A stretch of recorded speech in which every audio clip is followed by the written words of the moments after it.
Bismillahirrahmanirrahim. Dear students, Assalamu alaikum and welcome back in lecture number 9. And our today's topic is time value of money in Islamic finance, which is very important topic in conventional financial system as well.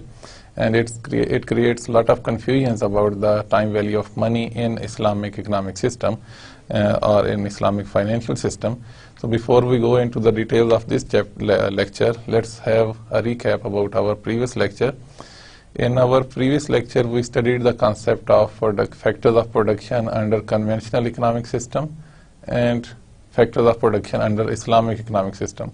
So we discussed it in a lot of details. Like in conventional system, we have 4 factors of production: land, labor, capital, and entrepreneur. So entrepreneur is one of the factors that manages all other factors, and we differentiate between the labor and the entrepreneur. Whereas in Islamic economic system, factors of production, they are taken as hired factors of production and entrepreneurial factors of production, and there is a division into factor inputs and consumed inputs. So consumed inputs are those inputs which are consumed during the process of production, whereas those inputs which can be rented are used on a wage, like capital equipments, the physical capital, and the labor, and the entrepreneurs. These are the factor inputs which can be used as entrepreneurial factors of production as well. So all those factors which earn rent and ujrat, they can become factor inputs, and also all those factors, those can face risk in a business, they can be known as entrepreneurial factors of production. And also we discussed the equilibrium in factors of production, that there is a demand and supply of factors of production in the economy. So the market forces or the economic condition would determine that how much will be the supply of hired factors of production and how much will be the supply of entrepreneurial factors of production. So there is a balance between the hired factors of production and entrepreneurial factors of production. So an increased demand in hired factors of production would mean a reduced supply towards the entrepreneurial factors of production, and vice versa. So that was about our previous lecture, and in today's lecture, after the learning outcomes would be that you will be able to understand the concept of time value of money in conventional financial system, what we are used to see around us in our chapters. Maybe in your BBA or MBA courses you have studied the time value concept, and it is based on the interest rates. And then you will be able to understand the concept of time value of money in Islamic financial system. So gradually we are moving from the theoretical basis of our course towards the practical aspects of the course. And time value of money will lead us towards different products of Islamic banks as well. And then to compare the features of conventional and Islamic concept of time value of money and how the systems they deal money in the economy. And the concepts, they are discussed in a lot of details. So let's see. First we have time value of money in conventional financial system. The TVM would stand for time value of money, is a basic concept in the contemporary monetary system. So in today's economy, time value of money is the basic concept, without which the banking system would collapse. All the banking system, the financial system, is based on the time value of money concept. And it originates from the concept of interest, which is prohibited in Islam. So the main point of conflict starts right away when we say interest is forbidden. So there is no concept of the present banking practices we see, and or the financial markets, they have the practices on ground, so there is no room for that. And then it impacts consumer finance, business finance, and government finance. So in all finance areas, whether it may be consumer finance, business finance, or the government finances, wherever interest factor or the time value of money concept of our conventional economic system is involved, there is a conflict between Islamic and conventional here, so that will not be allowed under Islamic economic system. What is time value of money actually? So it says, in fact, while we are living in a conventional economic setup, so we would prefer to have, for example, 10,000 rupees today than to have them after 5 years, because after 5 years worth of 10,000 rupees today will be reduced, so maybe we may not be able to purchase anything or the thing we want to purchase now, and we may not be able to purchase the same thing after 5 years. For example, if you want to purchase a bicycle today for 10,000 rupees, would you be able to purchase the same bicycle 5 years from now? Maybe not, because there are so many factors. The currencies, they are depreciating, the inflations are there, so there are certain risk premiums which are added towards the price, and the time value of money concept would add price into it. So we will not be able to purchase the same bicycle that we can purchase today with the same amount of currency after 5 years. And the conventional financial theory suggests that an efficient funds management requires a better fund allocation and arrangement. So under the conventional economic system, whatever funds you have at your disposal, for example your savings, you have to find a better allocation and very smart arrangements to allocate your funds where you can earn some reward for it, such that all the factors like inflation and other economic indicators, they are compensated in the future value of your capital or your savings.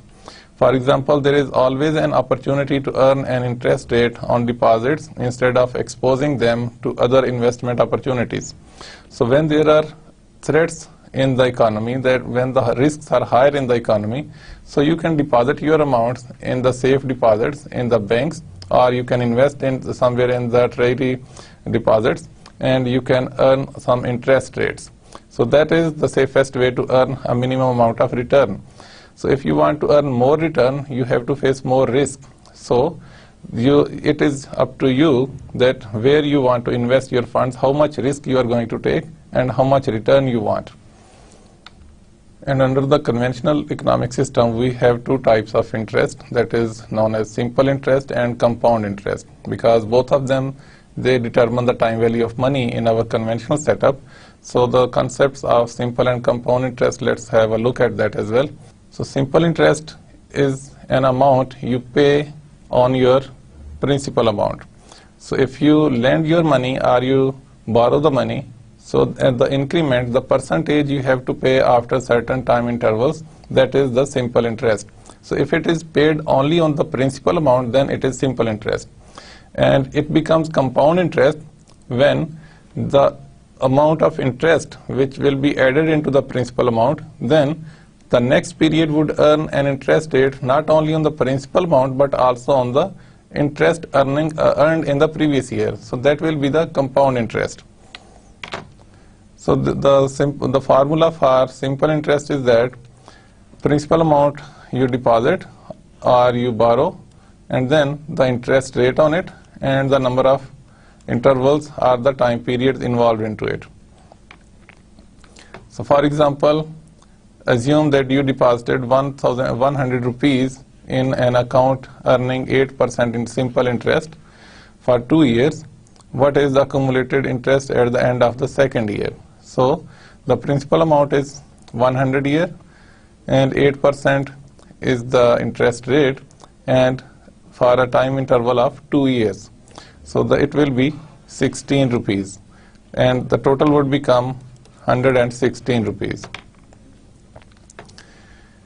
And this will be the total in this case. And the future value is the value at some future time of present amount of money, or a series of payments calculated at a given interest rate. So the future value would be that for the given time interval with the given interest rate, you determine the interest on the principal and add it in the principal amount. That will be the future value of the present sum of amount. And as I said earlier, compound interest is the interest which is earned not only on the principal amount but also on the interest which has been earned in the previous time periods. And most of the deposits in the financial institutions, they earn compound interest. In our conventional setup, there are no such arrangements where the deposits earn simple interest. In almost all the banks and financial institutions, all the deposits they earn, or any lending that they earn, compound interest. And the deposits, they grow exponentially in compound interest in comparison with the simple interest. So the future value of a deposit, we can draw some graphs as well. We can have this arrangement like we have the present value here, that is 1000 rupees, and at an interest rate, the future value after 1 year and the future value after 2 years, we can determine it for any number of years. And it can be determined for the simple interest, and it can be determined for the compound interest. And the formula for compound interest would be a little different. For example, for the first year, the future value would be the principal amount which is borrowed or deposited, and the interest it earns in the first year. So this is the interest earned in the first year.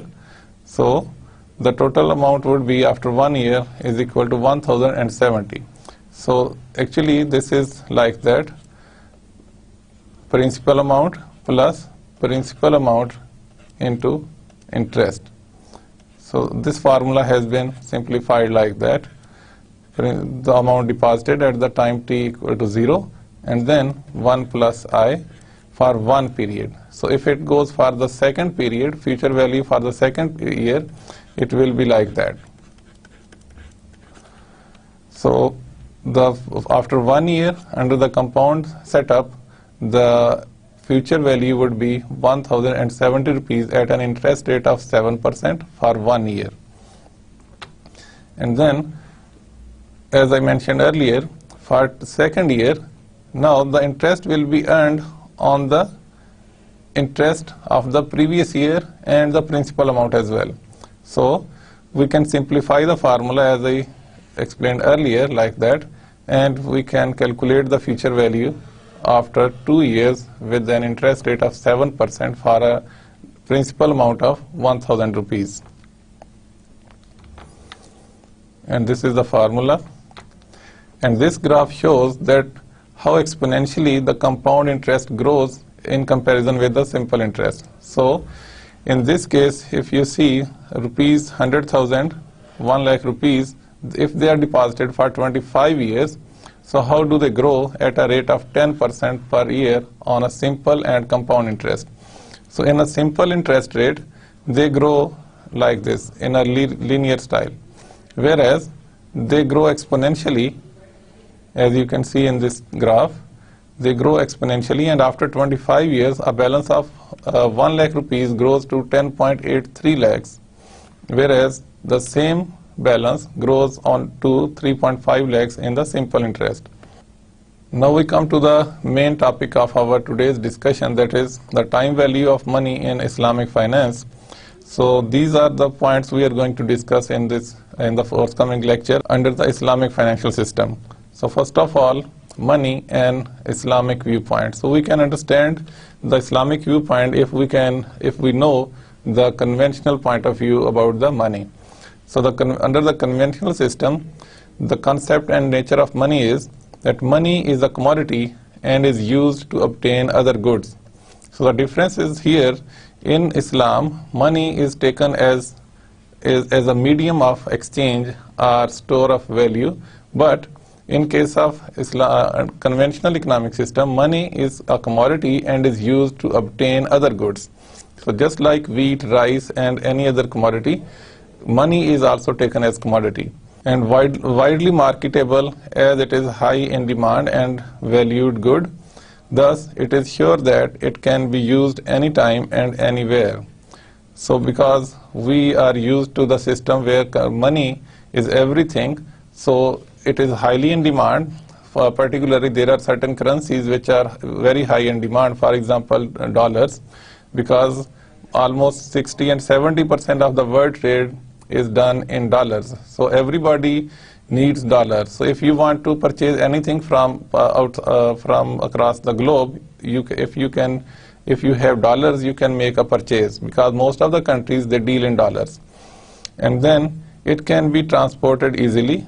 Money is made to make human life easier, therefore to make sure that its convenience is important. So under the conventional economic system, the concept is that it is easily transferable. You can transfer from one deposit to another deposit. You can purchase by paying an amount of money, the cash, instead of the barter system or any other commodity to purchase another commodity. So the relatively scarce, as it is high in demand and high in value, which means it holds a high value in small quantities. Since the monies, the currencies, they have been printed, they were printed against certain assets, but now they are being printed without any backup of assets. But still, money is in demand. Some amounts, some currencies, they are very high in demand, and some currencies, they are not that high in demand. But still, demand for currency is always there. And money is relatively imperishable. It is durable and can be used for future purchases. You can store the money, you can keep them in your wallets, in your deposits, in your safes, and you can use it at any time. Whereas if you want to exchange the commodities against commodities, so you can't store commodities for a very long time, because there are so many factors which will destroy, or the nature of the commodity, maybe it is perishable. So the money can be stored for longer time period. And it is easy to store and easily divisible. And it is easy to store, as I mentioned earlier, that you can put them in safe deposits, you can deposit them in banks or financial institutions, and also it is easily divisible. So the denomination of 5,000 rupees, you can divide it into 1,000 each, or any other denomination equivalent to 5,000 rupees.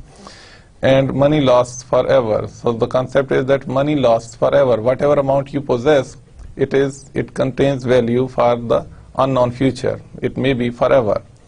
And all units of money are similar, meaning to say that it is easy to distinguish and estimate the value of the money. And all the units of money, they are taken as similar. So there are different denominations, and the notes in shapes and prints, maybe they are different. There are different versions in different years, but $100 will be equal to $100 of different notes printed in different years, and like the same way in other currencies as well. And the concept of money under Islamic economic system, so we have watched a documentary, an animated documentary also in our previous lecture, and the concept is somewhat similar, that Islam treats money as unit of account to determine the relative worth of goods and services. So it is simply a unit of account to determine the relative worth of goods and services. For example, if you want to exchange the same commodities, you can only exchange them with the same denomination, with the same specification, with the same quality, like wheat for wheat, salt for salt, rice for rice. But if you want to exchange commodities, the different commodities like rice and wheat, so you have to price them. So money provides an opportunity to price the commodities. So its only job is that it provides you a standard of measure of value, and then in itself it's a medium of exchange and not a store of value. In itself it is not a store of value. And then all units of money of the same denomination are 100% equal to each other, as in the conventional system. All the units of money of equal denomination, they are taken as 100% same and equal with each other. For example, you cannot exchange a coin of 5 rupees against a coin of 2 rupees. So it should be equal. When you exchange any denomination, it should be exchanged with the same denomination. So it eliminates the concept of riba. Whenever you forward any amount, so whenever you loan any amount, so you are not supposed to earn any addition on it with the passage of time. So the amount forwarded will be returned in the same denomination. So it is possible that you exchange the 100 rupees with 2 notes of 50 rupees each, but the worth should be same, the total count should be same, and it becomes useful only when it is exchanged into real asset or used to buy services. Money in itself doesn't have any intrinsic value, but it becomes useful only when we convert it into some other asset, some other goods or services. And money cannot be sold or bought on credit. So you cannot sell the money as a commodity in the market under Islamic economic system. And now the concept of money and commodity. Under conventional economic system, money is also treated as commodity. As we saw in our previous lectures, under the factors of production, money is taken as capital. So it is taken as commodity. The people, they charge cost of their capitals. It is known as interest rate. Whereas under Islamic economic system, money is not taken as commodity. It is a consumed input in a production process. So whenever you want to benefit from the currency, you have to convert it into some other form of capital. And money has no intrinsic utility, whereas a commodity has an intrinsic utility and can be utilized directly. You cannot use money directly. If you are hungry, you can't eat the currency notes. You have to convert those currency notes into some food stuff, and only then you can eat it. And if you want to invest your money into some business, you can only use them by converting them into some physical asset or services.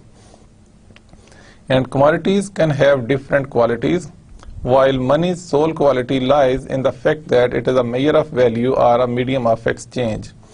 So the difference is here that money under Islamic economic system is only a medium of exchange and a measure of value. As I mentioned earlier, when you have to exchange two different commodities, so money would provide you a measure of value. So it will make you easier to exchange your commodities, to buy and sell. So and it is only a medium of exchange, not a store of value. And Sharia treats money differently from commodities for two main reasons. Some justifications we already discussed in the previous lectures of factors of production, and now the Sharia thinks that money is not allowed to be the subject matter of trade like other commodities, and if money has to be exchanged for money or is borrowed for exceptional reasons, the payment on both sides must be equal so that it is not used for any purpose for which it is not meant to be used. For example, trading in money itself. So, if you exchange money under certain circumstances, first of all, it is not allowed. But if you have to exchange money, so you can only exchange them with equal amounts. If you forward an amount as a loan, for suppose 1,000 rupees, you are supposed to take back only 1,000 rupees. So, it will eliminate the concept of riba. So, if you want to earn money on money, that will become riba. So Islam doesn't allow to earn you the riba.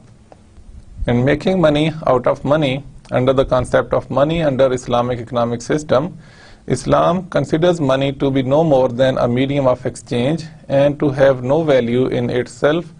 It should not be allowed to give rise to more money via fixed interest payments. So actually these are the same concepts. We are discussing them over and over again. And as I mentioned earlier, money is treated as capital only when it joins hands with other resources to undertake a productive activity. And lending of money, like the capitalist financial system, Islam doesn't recognize loans as income generating transactions. So as in our previous discussion as well, under Islamic economic system or under Islamic financial system, money is not allowed to be transacted in a way that it earns money. So actually that leads towards the concept of interest, so which is not allowed. And the second point is cash versus credit price in sale transactions. So the thing is that what about selling a commodity on cash basis and or on credit basis? Should the spot price be lower than the credit price, or it should be the same thing? So this is the point where time value of money is explained or justified under the Islamic economic system. The permissibility of sale on credit, the legal evidences. First of all, it is allowed to sell anything, any commodity or goods or services on credit, because we have certain references from Quran and Hadith. Allah says that Allah has permitted trade and forbidden riba. because Allah has permitted trade. Trade is allowed. You are allowed to exchange, you are allowed to buy and sell. And then in the same surah, Allah says, O you who believe, when you deal with each other in transactions involving future obligations in a fixed period of time, record them in writing. So this ayah justifies that when you sell anything, when you enter into any contract where future obligations are there, it means the credit transaction is there. So that you should write it down, and the time period should be fixed, or it should be known in the contract. So the credit sale is justified. And then al-Mu'minin Sayyida Aisha radiyallahu anha reported that the Prophet sallallahu alaihi wasallam bought some foodstuff on credit from a Jewish trader and mortgaged his armor to him. The hadith is narrated in Bukhari and Muslim as well. So Prophet ﷺ also used to buy and sell on credit because he was a trader himself, and it is proved, there are evidences that he purchased the commodities on credit. And there is consensus among the scholars from different masalik like Hanbali, Shafi, Maliki, that the credit sale is possible, and also the delayed payment can be increased against a certain commodity. So it means on the credit, price can be increased. So it justifies the time value of money as well. So under Hanafi Maslak, it is said that the price may be increased based on deferment.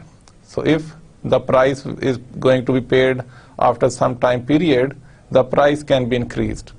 And then time has been given a share in the price under the Maliki Maslak. So the Malikis, they think that price can be increased with the time. The duration of time would determine how much price should be increased. If the time duration is shorter, price will be increased in a lower proportion. If the time duration is longer, then price will be increased in a greater proportion. And the deferment earns a portion of the price under the Shafi'i Maslak, and deferment takes share of the price. So the same concept in Hanbali Maslak as well. So the scholars, they agree that the credit sale is allowed, and the credit sale with a deferred payment, the price can be increased under the credit sale. And about reducing the price or reducing the amount for an early repayment, if you have loaned your amount and if you want to get the loan back, would it be allowed to reduce the amount? For example, if you have sold anything on credit and the time is for 1 year, and if you want to get it back before 1 year, so is it allowed to reduce the price or to reduce the loan amount? So there are different points of views. The juristic consensus is that making such a reduction in the case of a deferred debt conditional on earlier repayment is not allowed, whereas some of the companions permit. Ibn al-Qayyim, and more recently the concept has been adopted by the OIC Fiqh Academy, and it says reduction of a deferred debt in order to accelerate its repayment, whether at the request of the debtor or the creditor, is permissible under the Sharia.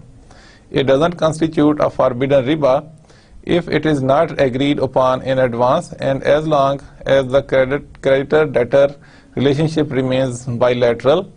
If, however, a third party is involved, it becomes forbidden, since it becomes similar to the discount of bills. So the next concept is that discounting of bills. It means that if you have any bills receivable with you, and you can discount it under the conventional economic system with any third party, maybe the bank or any financial institution or any business entity in the market. So suppose you have a bill receivable of 100,000 rupees with you, with the duration of time mentioned on it as 3 months. But now if you want to get the cash right away, if you want to convert that bill receivable into cash, you can discount it in the market. So there are certain rates to discount it, 7%, 8%, 10%, or any amount, depending upon the time duration involved into it. So that discounting of bill is not allowed under Islamic economic system, whereas if there are bilateral negotiations between the buyer and the seller, between the debtor and the creditor, that if they want to get the payment earlier, if they want to expedite their receivables, they can reduce the amount of debt. And on the same way, the debtor can request the creditor that if you reduce the amount, I can make you payment earlier. So it should be between them only. If any third party involves into this contract, then it will become like a discounting of bill, which is not allowed in the Islamic economic system. And the third point is the monetary valuation of time in credit transaction. The price differential compensating for the delay in fulfilling a party's contractual obligation or for the opportunity cost of the money used by a contractual party in providing goods have been recognized as legitimate under traditional jurisprudence. When you sell something on credit, the time involved between the payment of the price would determine how much you can increase the price. So this is allowed under the Islamic economic system. So that delay in time is connected with the increased price. So it will determine the time value of the money under Islamic contracts.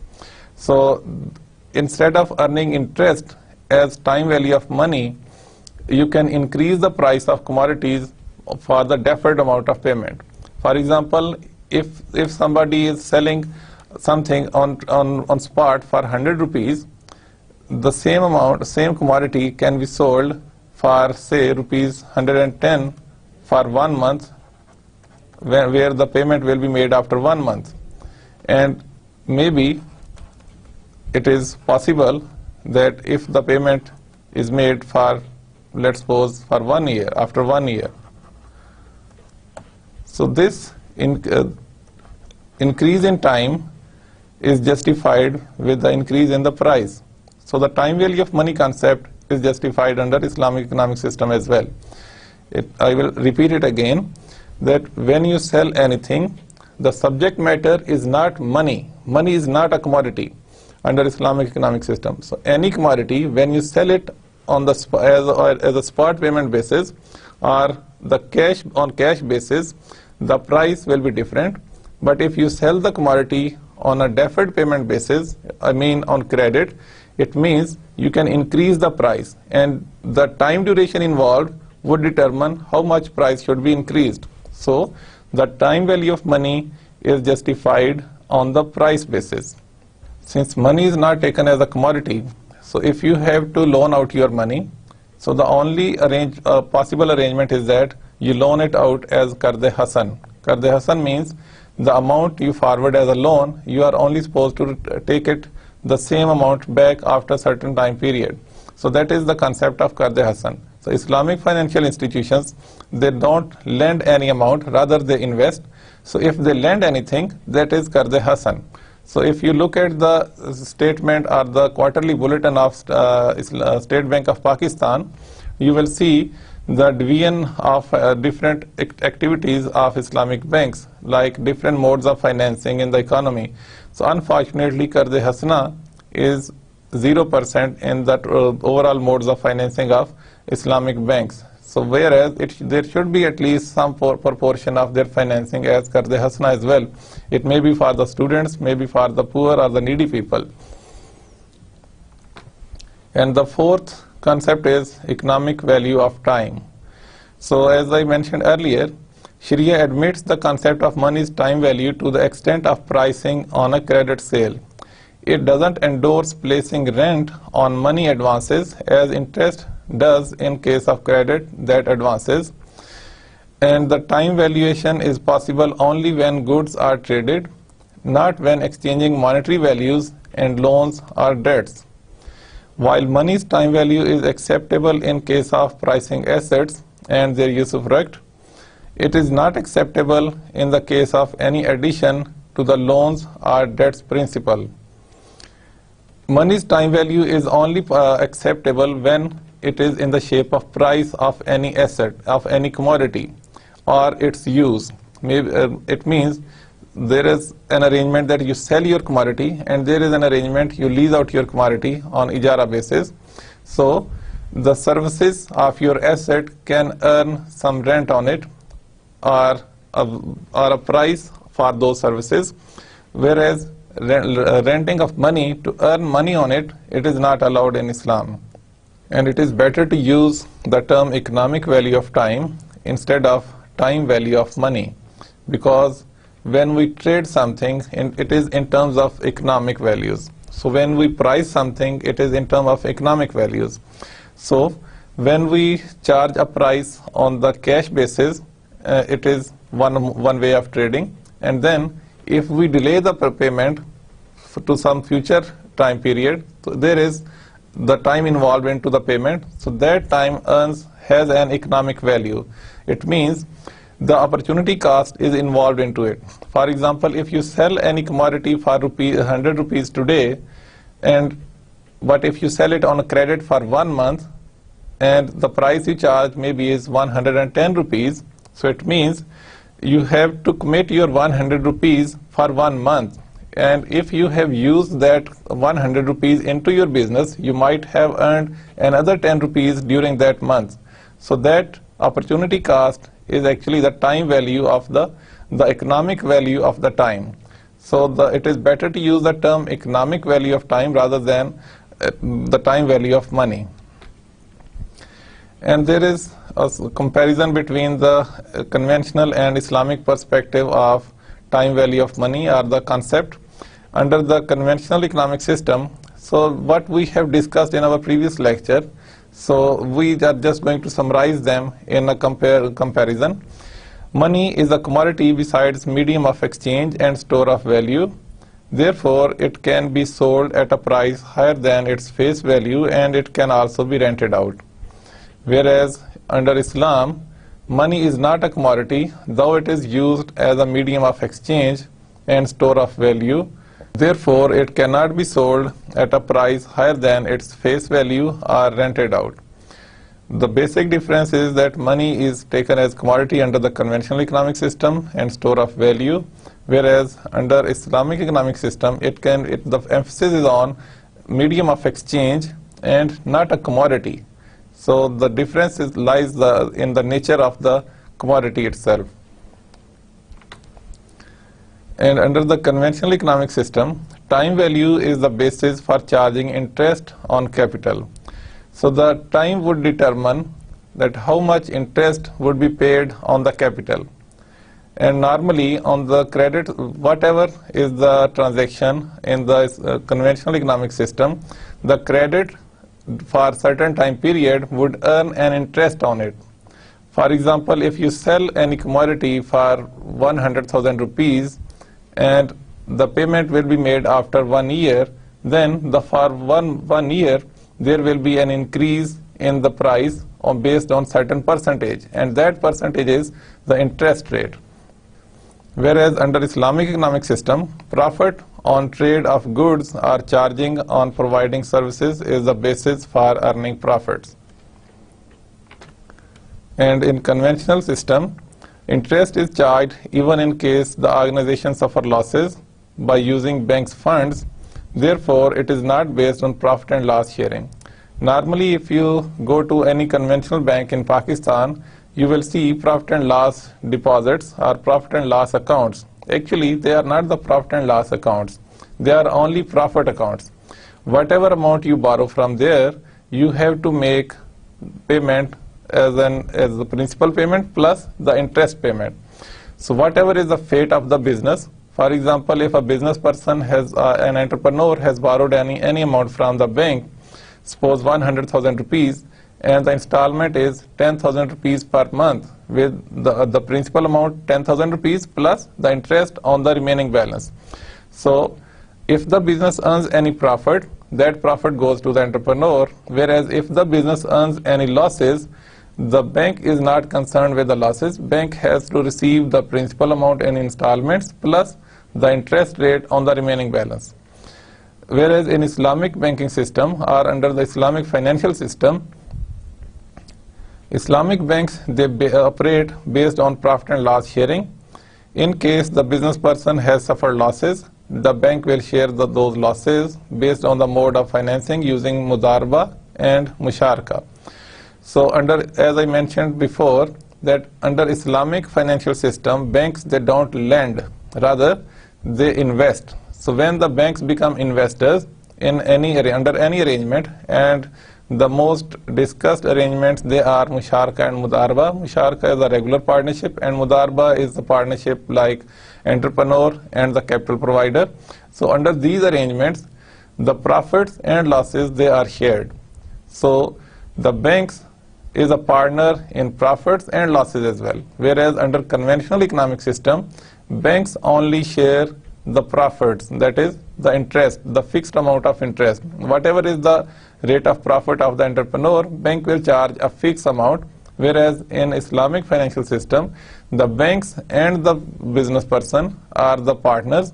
They get together for any business venture and they share profits and losses as well. The mechanism of sharing profits and loss we already discussed in our previous lectures as well, and we will discuss them in detail in our future lectures as well, and the justification of the sharing profits and losses also.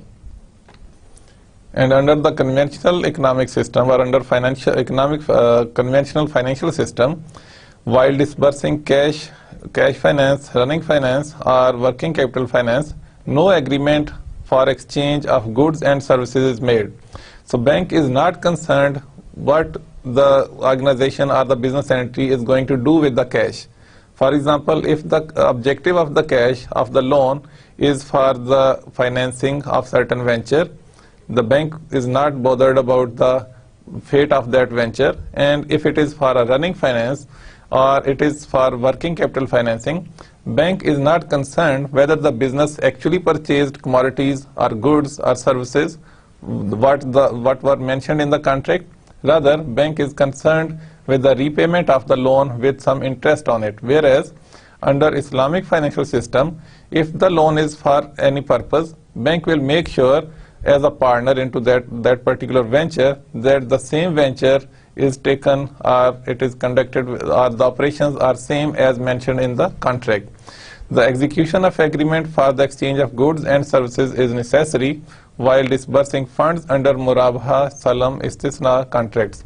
There are different contracts, there are different modes of financing under Islamic financial system. For example, murabaha, which says that the bank will finance the consumer, for example, for any commodity, let's suppose for a car, where the car's price is suppose 1 million, the bank will add all the costs, for example, the freight, the service charges, or any other related cost, plus the bank will announce its profit into it, and then this will make the total price of the murabaha contract. And bank will make sure whatever funds are forwarded, they are used for that particular transaction, that is for the car, if the contract is for car. And then under the salam and istisna contracts, these modes we will be discussing in our future lectures as well. So salam is actually a mode of financing for the farmers in the agriculture sector, where the banks or the financial institutions, they purchase the crop of the farmers before they harvest their crops. Under this arrangement, at the time of contract, the bank or the financial institution make the payment to the farmer, and the time is fixed for the crop when that crop will be harvested, and then that crop will be delivered to the bank. Under the given agreement, the amount, the specification, it will be mentioned in the contract that, for example, if the contract is for wheat, so suppose the time duration involved is 5 months, so the bank will make payment for that wheat which will be ready after 5 months. At the time of contract, it will be spot payment, whereas time of delivery will be mentioned into the contract, and bank will receive that commodity, that particular commodity, after 5 months. So Islamic banks, they make sure the type of financing is used for that particular venture. They will not like conventional banks, whereas the conventional banks, they are not concerned about the use of their funds, the borrowed funds. So under Islamic economic system, Islamic banks, they will make sure that the loans or the financing for a particular transaction is used for that particular commodity, for that particular goods or services. And under conventional financial system, Banks use money as a commodity which leads to the inflation. So the concept has already been discussed in detail in our previous lecture, money as debt. And under Islamic economic system or under Islamic financial system, Islamic banking tends to create link with the real sectors of the economic system by using trade-related activities. Since the money is linked with the real assets, therefore it contributes directly in the economic development. Unlike conventional banks, Islamic banks, they do have money as a medium of exchange, but they don't take money as capital. So they convert the money into capital before they become partners with their clients. For example, in case of musharka or mudarba or maybe any other mode of financing like car ijara, murabha, salam, istisna, or any other mode of financing. So under Islamic banking system, the banks, they add value to the economy, whereas under conventional economic system, the loans or the capital provided to the borrowers, it may not be used for that particular venture. For example, if a farmer takes a loan from a bank to purchase a cow, suppose the loan amount is 200,000 rupees. So the farmer takes that loan and the farmer uses it for different purposes and the cow is not purchased. So there is no economic activity taken place in the economy. So the milk has not been produced into the economy. Whereas if the same particular loan is from the Islamic bank, the bank will make sure the cow is purchased and then the cow is being used to produce milk or any other commodity or any other asset or any other physical capital has been purchased and is in place or is in operation for that particular nature or the objective of that particular transaction. Before we close the session, please watch this animated documentary.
Forward goes out.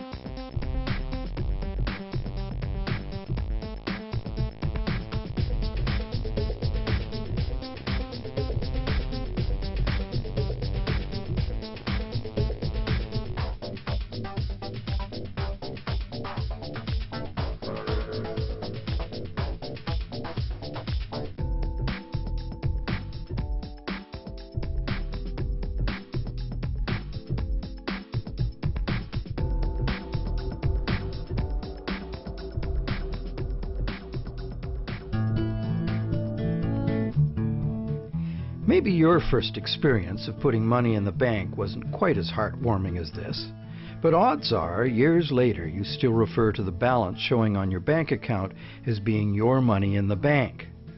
But it isn't. If we have a deposit box at the bank, the valuables we put in it are still ours. We're just renting secure space to store them. In common usage, the word deposit means to set something down. But the use of the word deposit to refer to a bank account is misleading. A bank deposit is in reality a loan. What the amount in our bank account really indicates is how much money the bank owes us. It's a record of the bank's promise to pay us money, not the money we deposited itself. The difference is important. The truth is, when we hand the contents of our piggy bank to the bank teller, our money becomes the bank's money to do with as it pleases. All of the money in the bank is the bank's money. None of it is ours. That's why the bank pays us interest. We have loaned the bank our money. This may seem to be a semantic distinction. We know we can go to the bank at any time and take our money out in cash if we want to. But the distinction is not semantic, nor is it trivial. The distinction is crucial. What happens in banking affects everyone, and yet few of us know anything at all about how banking really works. The entire world economy now runs on a system of credit provided by banks, and when that credit system breaks down, everyone suffers.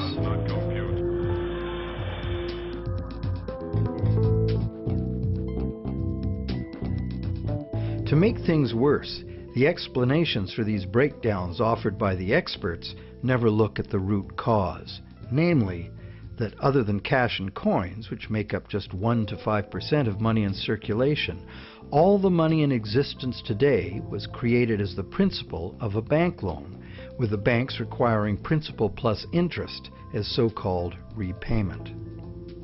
Not only does this make the existence of money entirely dependent on the existence of bank credit, it makes the system as a whole bankrupt by design, as total debits, principal plus interest, exceed total assets from the moment the first loan document is signed. As the global banking system staggers towards worldwide collapse, more and more people are realizing they can no longer ignore the realities behind banking as it is practiced today. Many have lost their homes and jobs due entirely to the unsustainable practices of moneylenders. It's time people understood money and the pressing need to fundamentally change the way it works.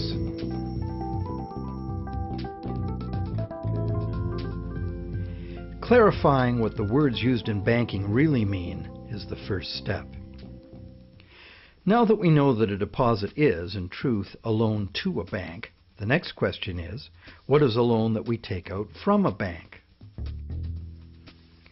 When we sign for a loan, we give the bank a pledge to pay the amount of the loan plus interest. In return, the bank credits our account in the same amount as this so-called loan. While we speak of the bank as having put the loan money into our account, in reality, the only thing the bank puts into our account is its promise to pay the money. What has actually happened is an exchange of promises. Neither party has delivered anything to the other except matching pledges of debt. So who is the borrower and who is the lender? The terms loan, lender, and borrower are all misleading. The truth is that the two parties have traded promises to pay and in the process created something called bank credit or checkbook money that can be legally spent as money. Bank credit can be spent because we, in our innocence, notice that each time we deposit into our account, it increases our balance by the same amount. In fact, unless we put something in, our account will be empty. Thus, it's a natural assumption that money in an account is money someone put in. The account is a promise to pay, not the money itself. In fact, a promise always indicates the absence of the item promised. Otherwise, why does it need to be promised? Now, because all bank accounts are just promises to pay, the bank and the borrower can simply exchange promises and, in the flash of a few keystrokes, a positive balance appears in the borrower's bank account without anyone putting existing money in. Now you know the real source of what we call a bank loan.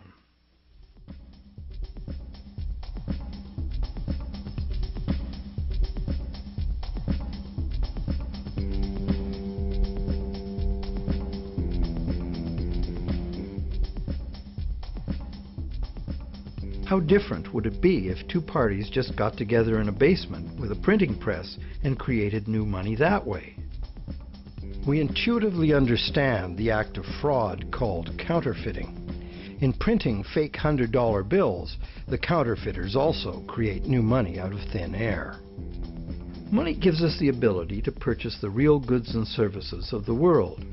It's clear that the counterfeiters have created new ability to purchase real goods and services without giving anything in exchange except a fancy piece of paper. Counterfeiters get something for nothing directly at the expense of whoever gets caught with their counterfeit money. And if the counterfeit money is not discovered, it dilutes the money supply, stealing from everyone. Counterfeiting is a serious crime, and it is easy to understand why. It's cheating on a basic social agreement, thou shalt not steal. But taking a loan from a bank also creates new purchasing power. However, instead of being considered a form of theft, it is the very basis of our monetary system.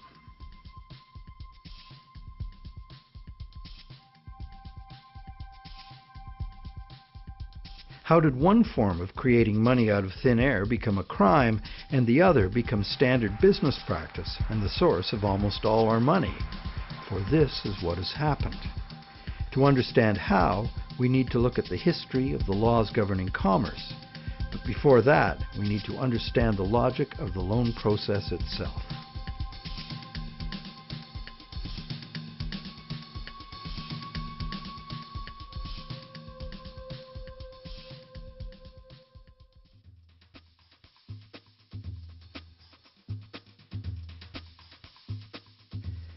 The borrower wants to purchase an item, but doesn't have the funds to do so at the present time. However, the borrower does have confidence in having sufficient funds over time to pay both the original price of the item and the interest on a loan. So he goes to a bank to arrange a loan. The borrower is capable of making a credible promise of money in the future, but otherwise, at this moment, he comes with empty pockets. That's why he needs the loan.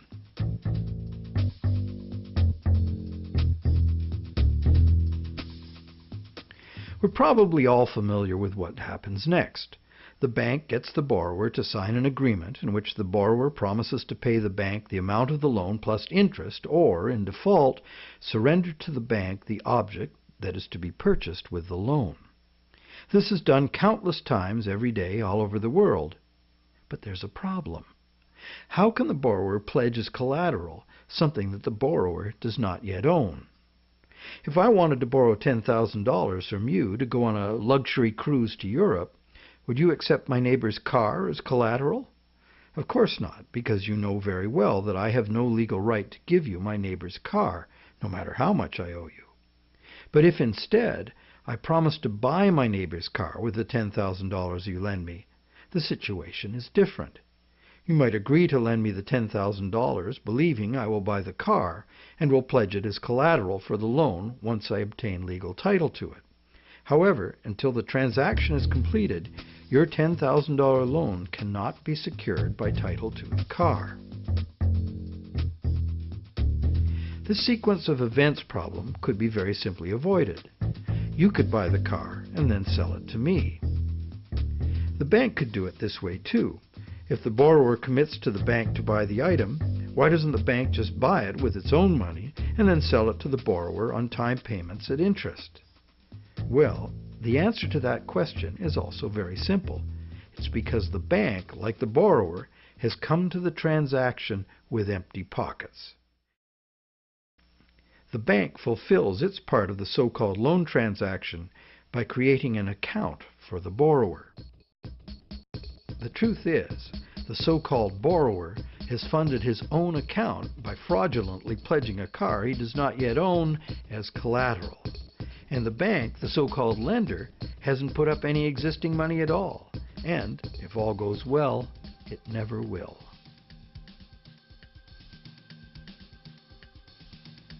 The borrower believes the new numbers in his account now represent his money in the bank.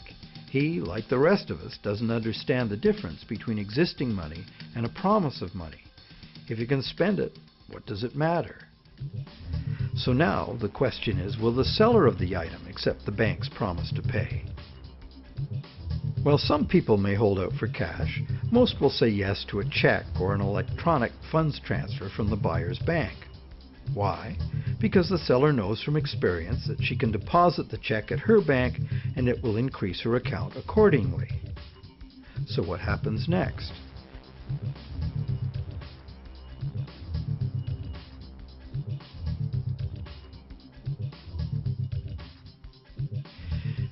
Well, obviously the buyer's bank now owes the seller's bank the amount of the loan. So you might be thinking, isn't this where the money comes out of deposits? The bank's promise to pay the borrower has just been transformed by the transaction into a promise to pay the seller's bank instead. So now the buyer's bank has to transfer some of its existing money to the seller's bank, correct? Yes, but probably only a small proportion.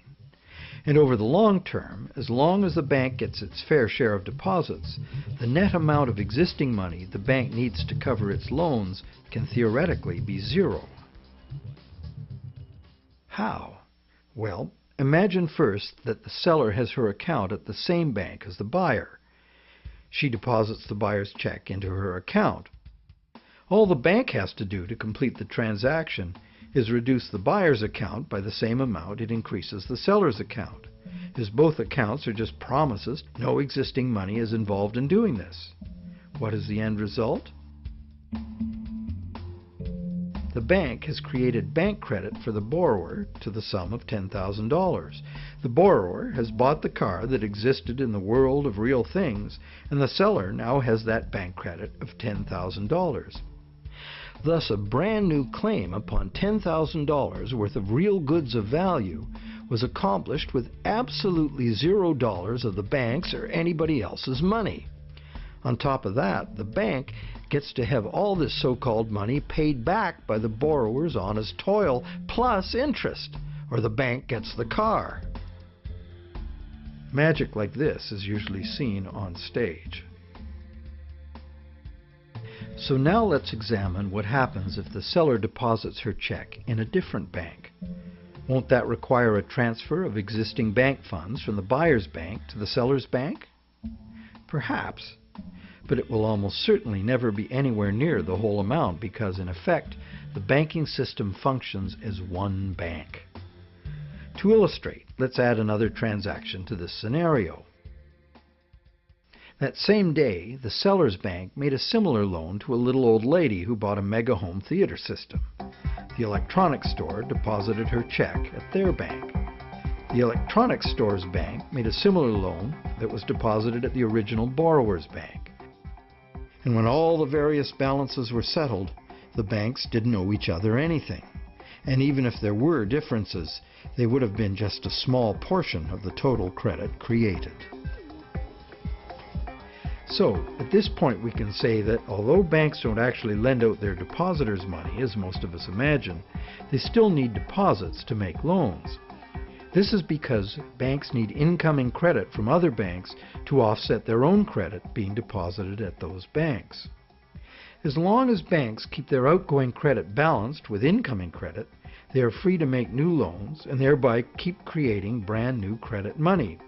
None of it will ever have to come out of the bank's pockets. The bank is free to invest its own funds in corporate and government bonds and whatever other instruments their charter allows. If one draws a diagram of it all, it looks like this. The interest governments and corporations pay the banks on their bonds is paid by us. We pay it as a portion of our taxes, and we pay it in the price of all the goods and services that we buy. And there is another thing passed on to us as well, and that's the risk that the bank will go broke and not be able to honor its promises to pay. Now you may wonder, how can a bank go broke if it doesn't put any money up in the first place? What have they got to lose? The answer to that question is that banks differ from counterfeiters in that the banks are legally allowed to create new money, but only by certain rules of accounting. Banks can only create money by entering a borrower's payments and collateral as an asset on the positive side of the ledger, balanced on the negative side by the loan, or what the banks call the deposit liability created by the bank. When the borrower defaults on the payments, the asset pledged as collateral is seized by the bank and sold. In a declining market, when repossession is most common, the new lower value of the asset doesn't cover the bank's liabilities, which were based on the previous higher value. This shows up as a loss on the bank's books. When foreclosures are rampant, as in a collapsing real estate market, much of the value of the bank's collateral simply evaporates as home prices drop, exposing the bank to huge losses. In truth, it's all just numbers, created out of thin air. But banks must adhere to the dictates of these numbers, and the consequences of bank arithmetic gone wrong can include economic standstill, social disintegration, total financial chaos, lawlessness, starvation, and war.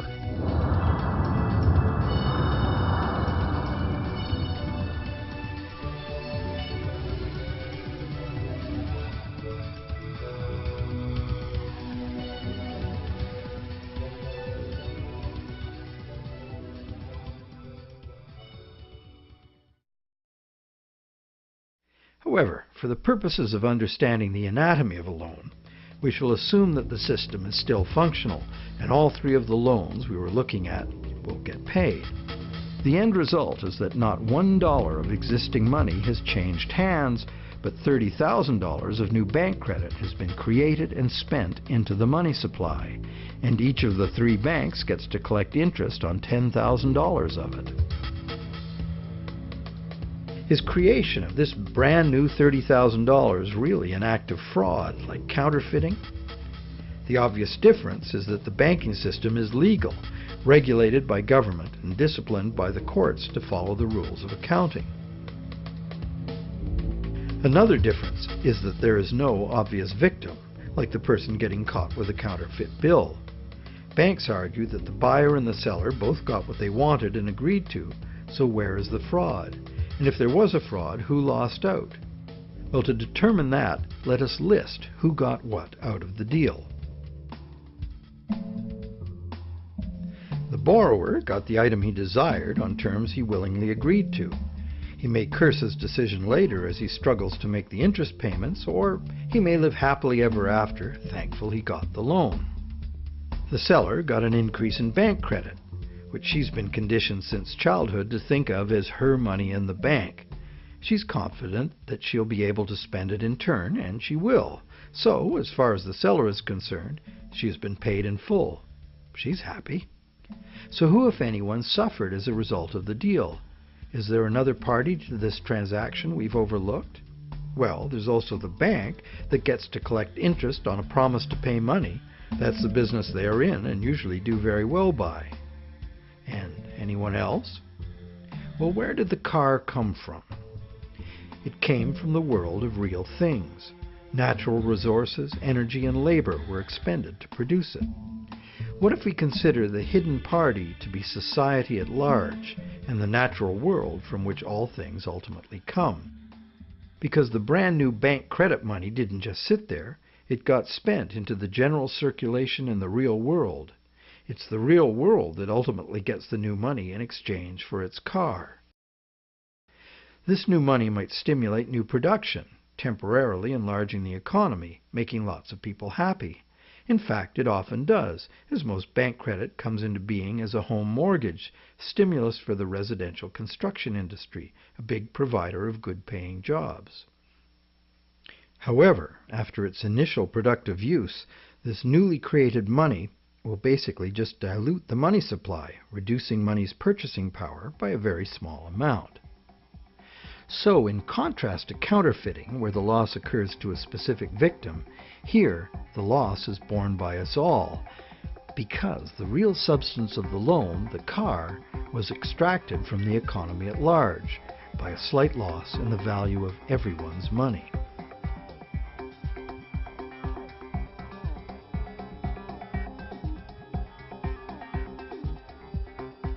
So that was about our today's lecture.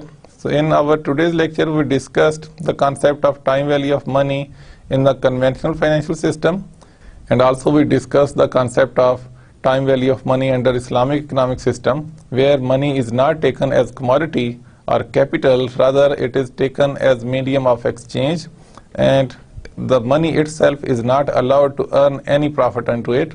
Trade of money is not allowed, rather money should be converted into any other asset, any good or service to earn anything. And finally, we made a comparison between the conventional and Islamic perspective about the time value of money and the practices of conventional financial institutions and practices of Islamic financial institutions, and how do they differ. And actually, the main difference lies between the understanding or the idea of money itself, where in conventional economic system we take money as a commodity, as a capital, where the commodity can be rented out to earn interest on it, and as capital it can be rented out to earn interest, and it can be sold, it can be purchased. Whereas in Islamic financial system, money is not taken as commodity, it is only a medium of exchange, and it only facilitates the transactions. So the main difference is about the understanding of money. And hope you understand today's topic, and inshallah we'll see you in the next lecture. Till then, Assalamu alaikum.